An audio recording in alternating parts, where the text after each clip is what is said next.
Okay, so Galactonite is called the galaxy's strongest warrior, and that title immediately feels wrong. He's been defeated multiple times, particularly by Kirby and Meta Knight. He's been summoned, sealed, and removed from the world over and over again. And yet, the series never retracts that title. It never treats it like a mistake. So instead of asking how Galactonite could still be the strongest, the better question is what that title was ever measuring in the first place. Because Kirby has never treated strength as a simple scoreboard. Galactonite doesn't function like an opposition who climbs the hierarchy. He doesn't scheme, escalate, or transform in response to defeat. When he appears, he feels less like a character making choices and more like something being introduced into the world. His Japanese titles emphasize movement, crossing, traversal, time and origin rather than conquest or domination. He isn't tied to a single era, and he isn't summoned because he wants something. He's pulled through extra-dimensional roads into conflicts that aren't even his own, and that framing actually matters, because it suggests Galactonite was never meant to be understood as the strongest right now, but has a point where strength stopped being surpassed.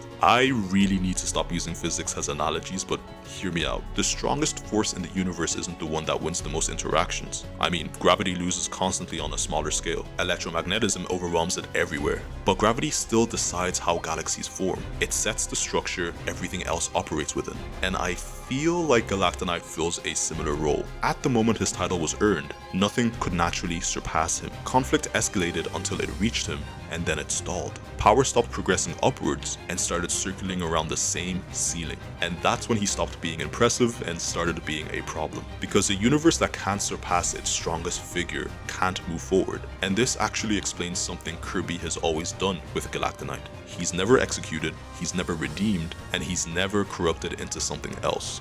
He's sealed. And sealing in the Kirby series is what I perceive to be a very specific response. It's what you do when destruction alone wouldn't solve the issue, or when something would simply reassert itself if allowed to continue existing. You don't seal a threat you expect to burn out. You seal something you're afraid will persist. And this is the part that always sits wrong with me. Galactonite didn't choose to be the strongest. He didn't seek the title. He didn't ask to become a problem that needed solving. He was just the one who happened to be stronger than everyone else at the time, and for that, he was sealed. Not because he did something unforgivable, but because people were afraid of what might happen if he stayed. And that's what makes his story tragic.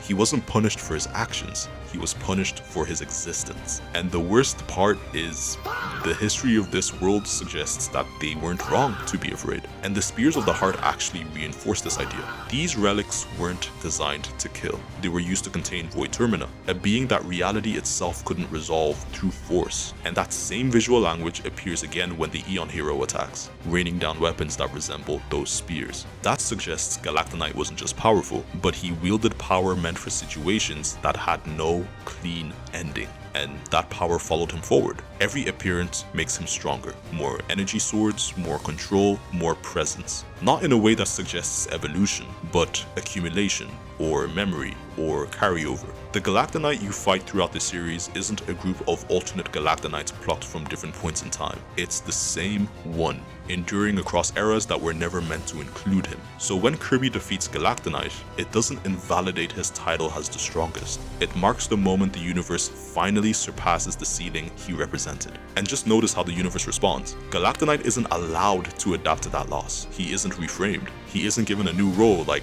the second strongest in the galaxy or the third strongest. He's removed because his existence is tied to a condition that no longer applies. And Kirby's world doesn't retrofit those kind of figures. It clears them out. People don't become harmful because they fail. They become harmful when they stop changing. Someone can be highly capable or highly skilled and still cause damage if their identity never adapts to new contexts. And Galactonite is just that, just scaled up to a cosmic level. His tragedy isn't that he was defeated, it's that he was sealed and survived long enough to become outdated. And that's when Morphonite appears. Not as an executioner and not as a judge, but as a consequence. By the time Morpho arrives, there's no collapse to stop and there's no chaos left to manage. Galactonite's story has simply run out of places to go. What remains is power without direction, or strength without a future. And in Kirby's universe, that's when reclamation happens. And after that, Galactonite doesn't return, because his title was never wrong, it just never got the chance to evolve into something else.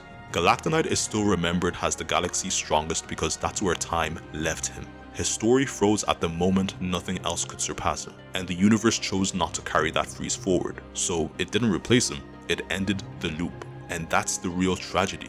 Galactonite wasn't sealed because he was too dangerous in a single moment. He was sealed because, for a very long time, the universe couldn't move past him at all.